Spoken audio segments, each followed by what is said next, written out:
Film federation కలగజేసుకున్నప్పటికీ ఒక సమయంలో అసలు చిరంజీవి కూడా రంగంలోకి దిగుతాడు అనుకున్నప్పటికీ కూడా డాన్సర్స్ అసోసియేషన్ లో మాత్రం తిరుగుబాటు ఆగటం లేదు. ఒకళ్ళ మీద మరొకళ్ళ ఆరోపణలు. జానీ మాస్టర్ వర్గం వర్సెస్ శేఖర్ మాస్టర్ వర్గం. ఇదంతా ఆధిపత్యం కోసం. ఇప్పుడు ఏంది, డాన్స్ అసోసియేషన్ లో జానీ మాస్టర్ భార్య సుమలత మేడం ఆమె ప్రెసిడెంట్ గా ఉన్నారు. ఆమె ప్రెసిడెంట్ గా ఉండటం అనేది శేఖర్ మాస్టర్ వర్గానికి ఇష్టం లేదు. ఆమెని ఆ పదవి నుంచి తప్పించాలి అనే ప్రయత్నంలో శేఖర్ మాస్టర్ వర్గం, లేదో తన పదవిని కాపాడుకోవాలి, తన పెత్తనాన్ని కాపాడుకోవాలని ఈ జానీ మాస్టర్ వర్గం, లేదో సుమలత మేడం ప్రయత్నం. మొత్తానికి ఆధిపత్యం కోసం ఈ రెండు వర్గాల మధ్య జరుగుతున్న గొడవలో బలైపోతుంది ఎవరయ్యా అంటే సామాన్య డాన్సర్స్. వీళ్ళు ఐక్యంగా ఉంటే, ఈ రెండు టీములు ఐక్యంగా ఉంటే, చిన్నపాటి డాన్సర్స్ కి ఏమైనా సహాయం చేయగలిగితే, అవకాశాలు కల్పించగలిగితే, ఇండస్ట్రీలో వాళ్ళకు ఒక గుర్తింపు తీసుకురాగలిగితే వాళ్ళకు ఒక నయం, వాళ్ళకి మంచి జరిగింది. కానీ ఇప్పుడు రెండు ఆంబోతులు కొట్టుకుంటే లేగదోడులు బలైనట్టు శేఖర్ మాస్టరు జానీ మాస్టరు కొట్టుకుంటా ఉంటే, వాళ్ళ వర్గాలు కొట్టుకుంటా ఉంటే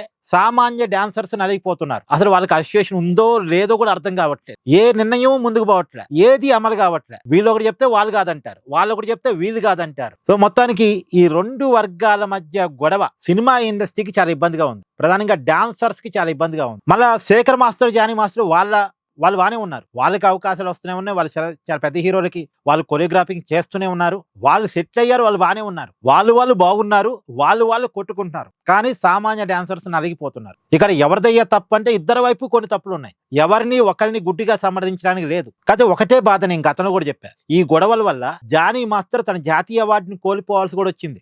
ఆయన అనుమానం అదే, జానీ మాస్టర్ అనుమానం, నా మీద కేసులు పెట్టడానికి కూడా కారణం కుట్రేనని. మళ్ళా ఈ వర్గాల వెనకాల కొంతమంది సినిమా హీరోలు ఉన్నారని కూడా అంటారు. ఒక సమయంలో చిరంజీవి గారు రంగంలో దిగుతారు, ఇద్దరిని కూర్చోబెట్టి మాట్లాడతారు అని ప్రచారం జరిగింది. మన ఛానల్ కూడా మనం వీడియో చేసాం. కానీ చిరంజీవి గారు రంగంలో దిగే పరిస్థితి కూడా లేదు అనేది ఇప్పుడు బయటకు వస్తున్న విషయం. ఎందుకంటే ఇప్పుడు ఒక పెద్ద మనిషి కూర్చోబెట్టి మాట్లాడాలంటే మాట వినగలిగే పరిస్థితులు వీళ్ళిద్దరు ఉండాలిగా. కానీ వీళ్ళిద్దరూ ఒకరి మీద ఒకళ్ళ ఆరోపణలు చేసుకోవడం తప్ప రాజీ పడదామనే ఆలోచనలో కూడా లేరట.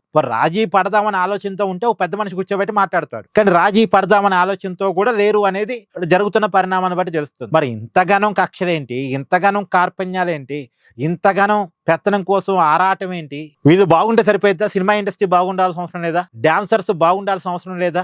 వీళ్ళ పెత్తనం కోసం వీళ్ళు కొట్టుకుంటున్నారు, సామాన్యులు బలైపోతున్నారు, సామాన్య డాన్సర్స్. అది ఆలోచించాలి కదా.